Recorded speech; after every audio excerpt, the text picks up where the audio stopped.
Hello বন্ধুরা, প্রিয়া ইপসা কিচেনে তোমাদের সবাইকে স্বাগত। আজকে আমি তোমাদের সাথে শেয়ার করলাম দারুণ স্বাদের একটা রুই মাছের রেসিপি। আমি এটা নাম দিয়েছি রুই ভাপা তাওয়া ফ্রাই। তোমাদের যদি রেসিপিটা দেখার পর ভালো কিছু নাম মনে পড়ে তাহলে আমাকে কমেন্টের মাধ্যমে জানাতে পারো। রেসিপিটা ভালো লাগলে প্লিজ আমার চ্যানেলটিকে লাইক ও শেয়ার করে দিও।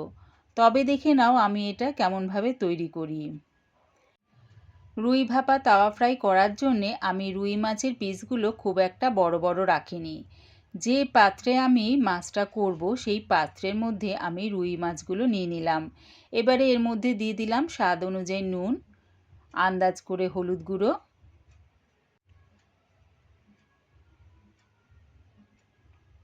হাফ চামচ জিরের গুঁড়ো, হাফ চামচ ধনের গুঁড়ো,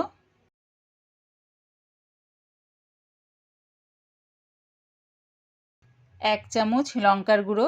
ঝালটা নিজেদের স্বাদ অনুযায়ী ব্যবহার করো।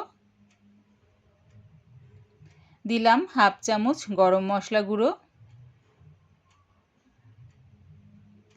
হাফ চামচ আদার পেস্ট, আর দিলাম হাফ চামচ রসুনের পেস্ট। দিলাম দুটো মাঝারি সাইজের টমেটো, দেখো এরকম স্লাইস করে কেটে নিয়েছি, সেটা দিয়ে দিলাম। দিলাম দুটো মাঝারি সাইজের পেঁয়াজ কুচি, এক মুঠ পুদিনা পাতা কুচি, আর দিলাম এক মুঠ ধনে পাতা কুচি। দিলাম 2 চামচ জল ঝরানো টক দই। এবারে দিয়ে দিলাম 4 থেকে 5 চামচের মতন সর্ষের তেল। অবশ্যই কিন্তু এখানে সর্ষের তেলটাই ব্যবহার করো। এবারে সব কিছু ভালো করে মাছের সাথে মাখিয়ে নেব।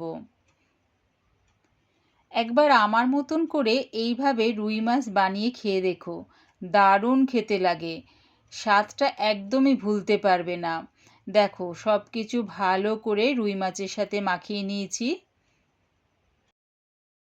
মাখানোর পর মাছগুলোকে একটু জায়গা রেখে রেখে ঠিক করে বসিয়ে দিলাম। দিয়ে দিচ্ছি এবারে 4টে গোটা কাঁচা লঙ্কা,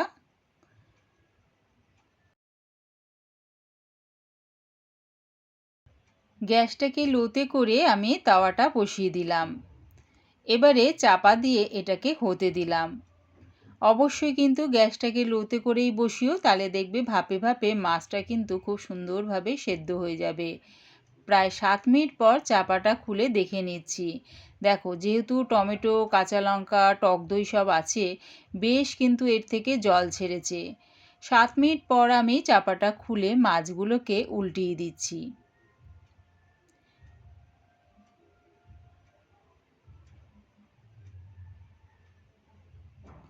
মাছগুলো সব উল্টিয়ে দিয়ে চাপা দিয়ে আবারও এটা হতে দিলাম।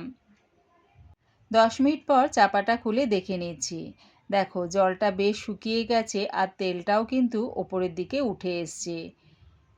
এইরকম যদি গ্যাসটাকে লোতে রেখে চাপা দিয়ে করা হয়, দেখবে মাছটা খুব সুন্দরভাবে সেদ্ধ হয়ে যায় আর মশলাগুলো মাছের মধ্যে ঢুকে যায়। একটু উল্টে পাল্টে দেখে নিলাম মাছটা ঠিকঠাকভাবে রেডি হয়ে গেছে কিনা। এবার এগুলো নামিয়ে নিলাম। আমার এই রুই ভাপা তাওয়া ফ্রাই রেসিপিটা পুরো দেখার জন্যে প্রিয়া ইপসা কিচেনের থেকে তোমাদের সবাইকে অনেক ভালোবাসা রইল। রেসিপিটা ভালো লাগলে প্লিজ আমার চ্যানেলটিকে সাবস্ক্রাইব করে দিও।